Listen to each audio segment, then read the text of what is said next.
Hello. I wanted to go over some materials that will help us with this much month's theme of slowing down. We are meeting together for our first live workshop this upcoming Tuesday, 1:30 Eastern Time. And none of these things are mandatory.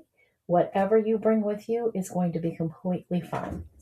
These are if you're wanting to start to really look at how materials can amplify your experience. And if you want to dive into that. But like I said, scratch paper, your kids' art paper, crayons, a pen, all of that will work for what we're going to do for our live workshop. All right. So, like I said, we're in the season of slowing down. And in this first couple of months of the scribble sessions, what we're really focusing on is bringing awareness to our experience without trying to change it. And some of the materials that might help you with that are things that give you feedback, things that like have a little bit of a drag to them, so that as you're using those materials, your your body's getting that sensation of being invited into the actual movement of the tool. So I always recommend using mixed media paper. So what that means is it's paper that's a little bit heavier than like what you would use like a computer paper or something like that. Paper has weights to it. So this one is a 98-pound paper. Um, and that's a good generic kind of amount, a weight of paper to focus on. Usually you can pick these up pretty easily on sale. Keep an eye out for coupons, and a lot of times they sell them for like buy two, get one free. But the paper itself, you'll be able to do, it's a little bit heavier, so you'll be able to do wet things, like if you wanted to do some watercolor, if you're doing like gluing and tearing and things like that, it'll be able to hold a lot. Also, it will not bleed through. So you can see, like, I've done some painting here and it doesn't bleed through. So that's paper. Mixed media. If you just look for mixed media paper, it should be a heavier weight. If you look, if you find a sketch pad that says drawing, that's going to be a little bit thinner paper, and it's not going to be as good if you're going to be working with anything that's sticky or wet. It's going to be more likely to tear. Not necessarily, but it just depends on how messy you want to get with your materials.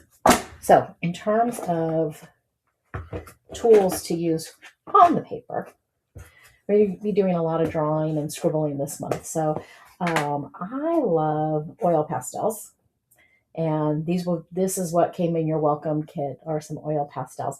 And what's nice is that they're very thick, and they're going to give you a lot of feedback when you have to kind of push to make the mark on the paper.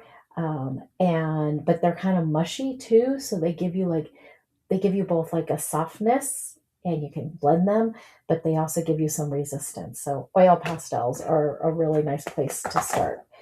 uh, I think you can't go wrong with just some basic crayons, and usually you can pick these up pretty easily for pretty inexpensive if you don't have them at home already. But wax crayons are going to give you a lot of feedback. They're going to give you a lot of feedback, and they're going to tell you where you are in space. You're going to feel them when you're using them. They can also withstand a lot. You can push really hard. You can go really light and soft. So those I really like. I don't usually use markers except for when I'm doing this type of work where I need that feedback. So these are nice markers.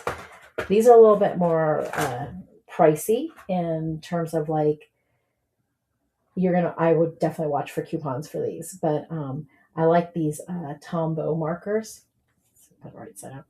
The Tombow ones I think are really solid, a solid purchase, and they're going to last you a long time. I like these that they have a brush tip on one side. So think about the experience you're going to get. It's going to be nice and fluid. Markers with that mixed media paper really give you some nice feedback. And then on the other side, there's like more of a liner type pen. So that's kind of fun because you can do like different types of marks you can fill in. The other thing I like about the Tombow markers is that they are water based.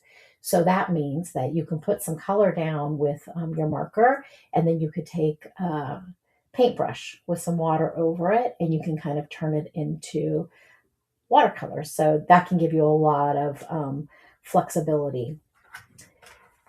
The goal is daily-ish art making. So again, these tools are going to be ones that are really easy to keep. Like you can keep your journal and your markers in an easy to reach location. Pull them out. They don't require a lot of setup. You can spend a couple of minutes playing around with them and then put them right back away. So I am so excited to get started on Tuesday, and let me know if you have any questions about these materials, or even in the comments, put down materials that you really like, ones that will give you that like nice kind of mix between, they give you that softness where you can really play with them, but then they also give you a little bit of feedback so that you're like, oh yeah, I'm here. This is what I'm doing right now in this moment. All right. See you soon.